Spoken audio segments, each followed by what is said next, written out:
प्यारे देशवासियों, नमस्कार। कहाँ तक नाकामियां गिनवाएं सरकार की, और कौन सी सरकार की गिनवाएं?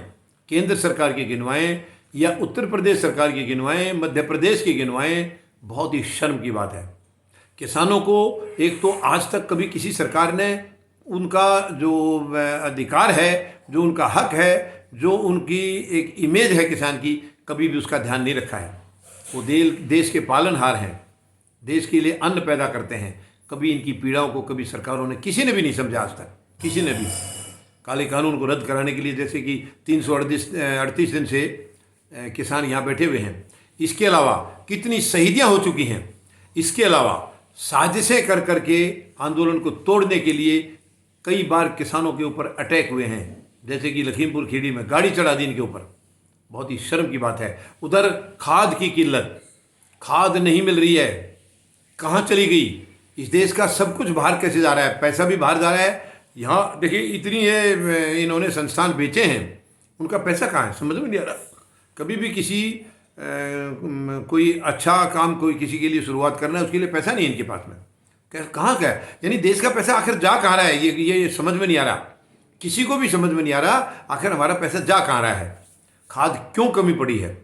प्रधानमंत्री महोदय तो सीना ठोक ठोक करके बड़े बड़े लंबे लंबे भाषण देते थे 2014 के टाइम पर, और यूरिया के लिए और इनके लिए, डीएपी के लिए इन्होंने बहुत एक अलग से स्कीम निकाली थी। कहाँ चली गई आज इनकी? वो सारे धरे के धरे रह गए। जो वायदे थे वो सारे जुमले हो गए, जुमले हो गए, हवा हवाई हो गए। वो बहुत ही शर्म की बात है, दुख की बात है। अब उत्तर प्रदेश में ललितपुर में जब खाद नहीं मिला किसान को तो दुखी हो गए, क्योंकि कई दिनों से वहाँ लंबी लंबी लाइनें लगी हैं। अर्ली मॉर्निंग में जाके लग जाते हैं, सारा दिन खड़े रहते हैं लाइन में। और उसके बाद जब नहीं मिला है उस किसान को, कई दिन इंतजार करने के बाद भी, तो उसने अपनी आत्महत्या कर ली है। ये बहुत ही शर्म की बात है। हालांकि किसान के लिए आत्महत्या तो मजाक बना हुआ है इस देश के अंदर, कोई नई बात नहीं है। किसान आए दिन आत्महत्या कर रहे हैं क्योंकि उन्हें सहूलियत मिल नहीं रही है, किसी भी सरकार से आज तक नहीं मिली है।